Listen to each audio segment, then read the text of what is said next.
আসসালামু আলাইকুম প্রিয় ভাই বোনেরা, আপনারা সকলতে কেমন আছেন? আশা করি ভালো, আমিও ভালো আছি আলহামদুলিল্লাহ।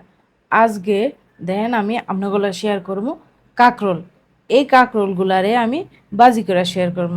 কইতেই পারেন যে কাকরোল বাজি একটা দেখানোর জিনিস হইল, বইনে আমি সহজ সরল মানুষ, আর আমি সহজ সরলভাবে সব কিছু দেখাইতে পছন্দ করি। আমি যেভাবে কাকরোল বাজি করি একবারে সহজ সরল বাজে, কিন্তু স্বাদ হইব 100-তে 100 সেই টেস্ট। এইভাবে আমি কাঁকরোলগুলারে একবারে চিকন চিকন করে কাইটা লমো, একেবারে চিকন করে কাটমো যতটুক সম্ভব হয়।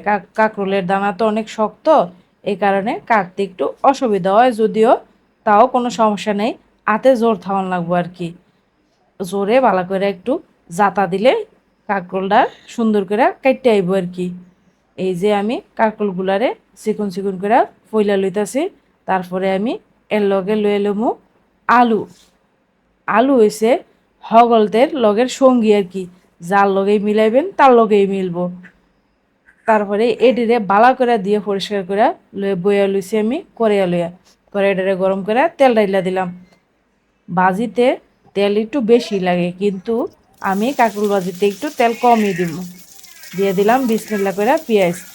এগুলারে পেঁয়াজটারে বেশি ভাজার দরকার নাই, অল্প ভাজাইলেই চলবো। তারপরে আমি পেঁয়াজের যখন কাঁচা গন্ধটা চলে যাব, তখন আমি দিয়া দিব স্বাদ মতো নুন। তো এই নুনটা কিন্তু উপকারের চাইতে অপকারী বেশি, এর লেগা চেষ্টা করি নুনটারে কমে খাওয়ানোর লেগা, যাতে সমস্যা কম হয়। এই যে কাঁকরোলগুলো দিয়া আমি নাড়াচাড়া দিয়া পেঁয়াজের সাথে ভালো করে মিশাই নেবো। তারপরে দিয়ে দেবো আমি সামান্য হলুদ, ধনিয়ার গুঁড়া আর একটু উস্কানি জিরার গুঁড়া। এটা দিলে কিন্তু বাজিটার গ্রানটাও অন্যরকম আইব। এই কাঁকরোলের থেকে যে একটা ভাবসা গন্ধে সেটা আর আইব না। সবগুলার মশলা মিশিয়ে আমি ডাইকা দিলাম 2-3 মিনিটের লাগিয়া। তারপরে আমি 2-3 মিনিট পরে আবার একটু লাড়ুম সারুম আর কি, এটারে সিদ্ধ করতে হইব ডাইকা ডাইকা। মানে ভালো করে তলা নিতে লাড়া দিয়া দিতে হইব, যাতে ভাজিটা লাইগা না যায়। এগুলারে আমি লাড়াচাড়া দিয়া আবারও ঢাইকা দিতেছি। ঢাইকা আবারও আইসি 2-3 মিনিট পরে। তারপরে দেখতেছি সিদ্ধ হয় নাই, অনেকটা একটু শক্ত শক্ত রয়ে গেছে। আমি আবারও ভালো করে তলা নিতে লাইরা দিয়া সামান্য একটু, আপনারা খেয়াল করছেন একদম সামান্য একটু পানি ব্যবহার করছি, যাতে একদম ভালো ভালো সিদ্ধ হয় আর কালারটা যেন নষ্ট না হয়। কারণ আপনারা ভালো করে জানেন সবজির কালার এবং স্বাদ বজায় থাকে, বেশি সিদ্ধ করলে কিন্তু স্বাদ পুষ্টি নষ্ট হয়ে যাব আর কালারটাও ফ্যাকাশে হয়ে যাব। এই যে দেখেন আমারটা প্রায় সিদ্ধ হয়ে আইছে, এখন আবার আরেকটু ঢাইকা দিব।